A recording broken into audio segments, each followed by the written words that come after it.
These two men are accused of killing a well-known musician at her summer home in Chautauqua County. Good evening, everyone. It's a crime that has shocked the community. Mary Whitaker was found shot to death inside her Westfield home on Wednesday. Tonight, two men were hauled into federal court. News 4's Rachel Kingston is live in the studio with the very latest. Rachel? Chautauqua County Sheriff Joe Gerasi told reporters this evening these are the men he believes killed Mary Whitaker. 43-year-old Jonathan Conklin and 30-year-old Charles Sanford. A trail of evidence led investigators to them just 2 days after Whitaker's body was found.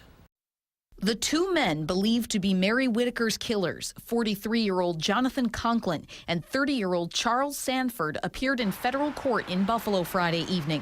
Police say the two went to Whitaker's summer home in Westfield on Wednesday in an attempted robbery.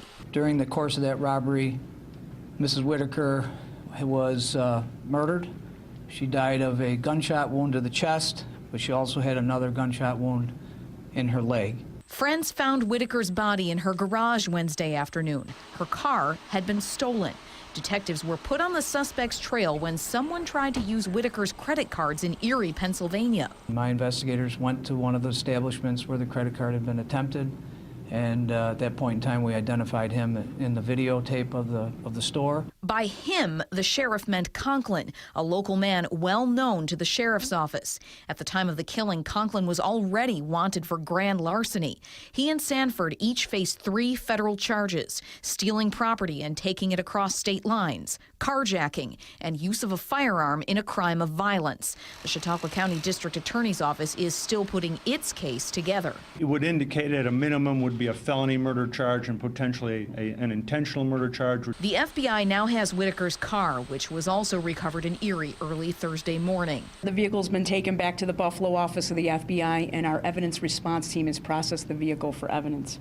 Friday evening, U.S. Magistrate Judge Kenneth Schroeder ordered Conklin and Sanford held without bail. I can assure the Whitaker family, friends, that we will do everything in our power to make sure neither of these two men ever again walk free. Sheriff Gerasi would not say what type of gun Mary Whitaker was shot with, which man fired the gun, or whether the weapon has been recovered. Conklin and Sanford have not been arraigned on the federal charges yet. That won't happen until a grand jury indicts them. For now, they are being held in the Chautauqua County Jail. Rachel Kingston, News 4 at 10. We wanted to know more about the victim, Mary Whitaker. News 4's Ed Dranch has reaction from those who played with the violinist.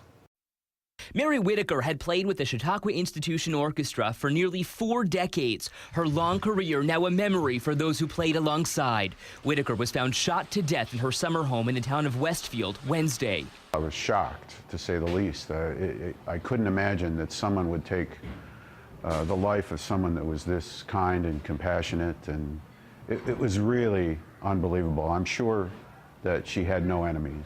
Whitaker was well respected. She inspired me to really believe in something passionately. And extremely talented. People who become professionals have the talent, and it's most likely natural, but you have to work really hard to do what she did. Whitaker was part of the Core 74, as it's known here at Chautauqua. 74 of the most renowned musicians. They had just wrapped up their season last Tuesday. Whitaker stuck around before she was expected back home in New York City.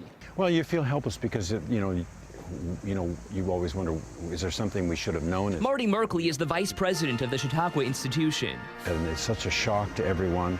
It really causes a tremendous ripple in that human spirit, but it does draw people closer together. It brings out the care and the love that people share. Like so many at the institution, Whitaker had a love of music. She's played in Broadway pits and toured with Barbra Streisand. The 61-year-old is remembered as a woman who was serious about her work, but never took herself too seriously. It's like if something would go wrong in the orchestra, one of the first people I would look at was Mary, who'd be already looking at me, because it was like this knowing kind of glance that she had. There were no flies on Mary about anything. She's one of the smartest people I knew. A talent that won't soon be forgotten. Ed Ranch, News 4.